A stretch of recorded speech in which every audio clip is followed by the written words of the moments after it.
Bueno, ¿qué es el idealismo? El idealismo o inmaterialismo es la familia de teorías filosóficas que afirman la primacía de las ideas o incluso la existencia independiente de estas. Afirman que la realidad o la realidad que podemos conocer es fundamentalmente un constructo de nuestras mentes.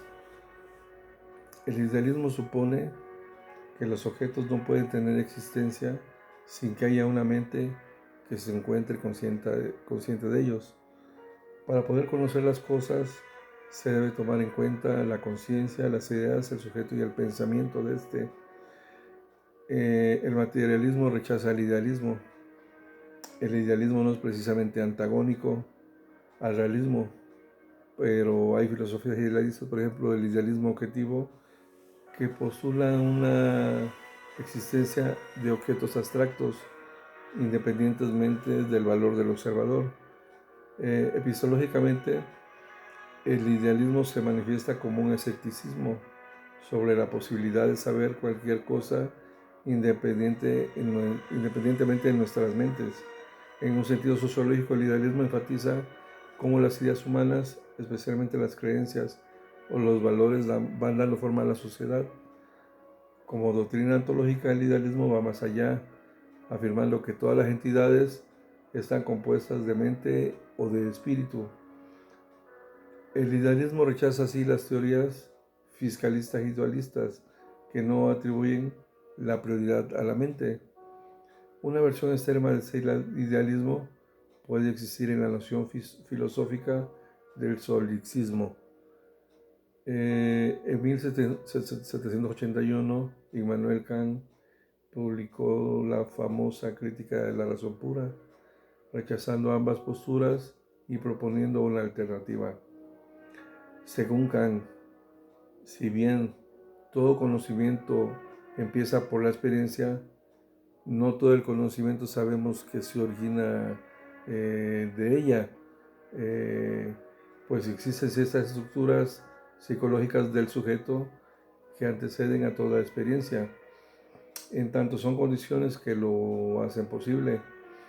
La filosofía del siglo XIX se caracterizó entonces en gran parte por ser una reacción a la filosofía kantiana, comenzando con el desarrollo del idealismo alemán, la cual fue generada por algunos idealistas influyentes,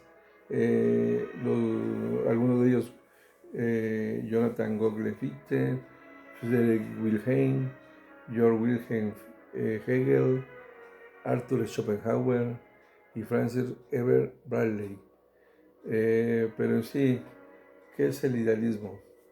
Eh, Curiosamente, en 2004 se cumplieron 200 años del nacimiento de Kant,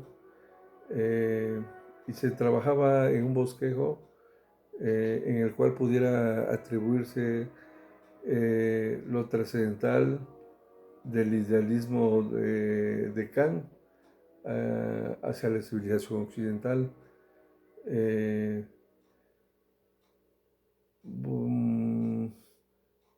en lo cual generó pues el darse cuenta del significado de la obra de este gran filósofo, eh, que tras muchos años del esfuerzo de sus trabajos designó al idealismo trascendental como un sistema, el cual hoy en la actualidad puede medirse no solo por la revolución, eh,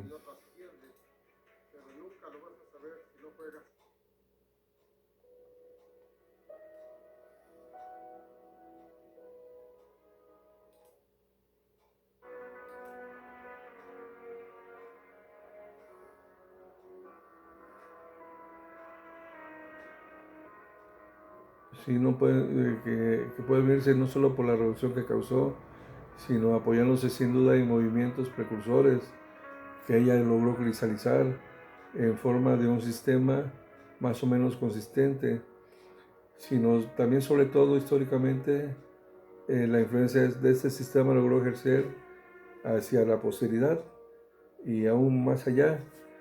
y no solo en la posteridad inmediata,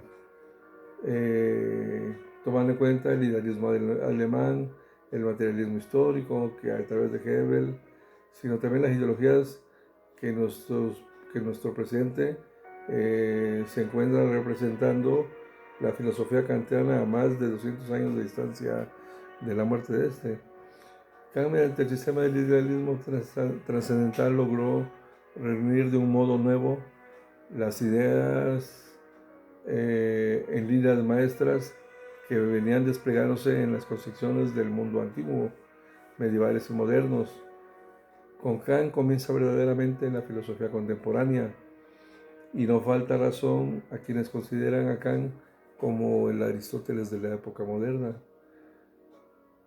Para la revolución que Kant imprimió en la concepción cristiana hacia el mundo fue cuando a su fondo metafísico generó una revolución de 360 grados, es decir, una revolución conservadora, una transformación idéntica. El espíritu de esta revolución es el espíritu de la utopía, del pacifismo armónico que confía en Dios, en la legalidad de la naturaleza y aún en el alma de algún modo inmortal, para que sirvan no solo de consuelo a los hombres, sino también de guía de sus normas y de garantía de su tranquilidad. La única condición es que todos cumplan con su deber, con su imperativo categórico. Los demás, decía él, se nos dará por añadidura. Eso fue lo que hizo Kant, legitimar el internacionalismo, materialismo ilustrado, que se alimentaba de las nuevas creencias emergentes. Recordemos que pues la filosofía de aquellos tiempos era mecánica. La concepción tradicional espiritualista cristiana del alma, del mundo y de Dios, y la legitimización se lleva a cabo interpretando los resultados de la crítica de la razón pura, como orientados no a destruir, como pretendía el materialismo, a la fe tradicional y en el alma inmortal, en el orden cósmico armónico o del Dios justo, que el dogmatismo de la metafísica tradicional pretendía demostrar científicamente, sino a poner un coto a las pretensiones del materialismo, un coto tan firme como se lo ponía el dogmatismo de la metafísica tradicional. Kant, una vez presentada su crítica a la metafísica espiritualista tradicional y una vez presentada la crítica del materialismo, considerado también como metafísico, cree haber logrado levantar una muralla capaz de defender contra el materialismo la fe en el alma y en el mundo de Dios. Con razón ha sido considerado Kant como el verdadero fundador de la Batan-Letter, del agnosticismo, pero en un sentido mucho más profundo que se le dio este término a su creador, Huxley, quien entendió el agnosticismo ante todo como un agnosticismo positivo, es decir, como una suspensión del juicio ante la dogmática positiva revelada por la iglesia determinada. Pero el agnosticismo de Kant se establece en un terreno más abstracto, compatible con el agnosticismo de la crítica. Toda revelación como la desarrollaba la religión dentro de los límites de la razón pura. Por ello el agnosticismo de Kant sí cabe más insidioso que el agnosticismo positivo de Huxley. En una posición más amplia de este concepto del agnosticismo es en el diccionario de Pelayo García y Sierra. Del agnosticismo de Kant podría decirse que estaba llamado a suministrar la cobertura ideológica en cuanto a las sociedades capitalistas y racionalistas, pero no materialistas, de las sociedades tolerantes y pacifistas, también de las democracias cristianas y de la iglesia algiotana, que una vez pasada la primera elección contra Kant, verá en Kant un aliado contra el materialismo. Reiteramos nuestra afirmación de que no falta razón a quienes consideran a Kant como el Aristóteles de la época moderna. En la época de nuestro presente, en la cual se ve la influencia de Kant y en donde resulta ser más directa,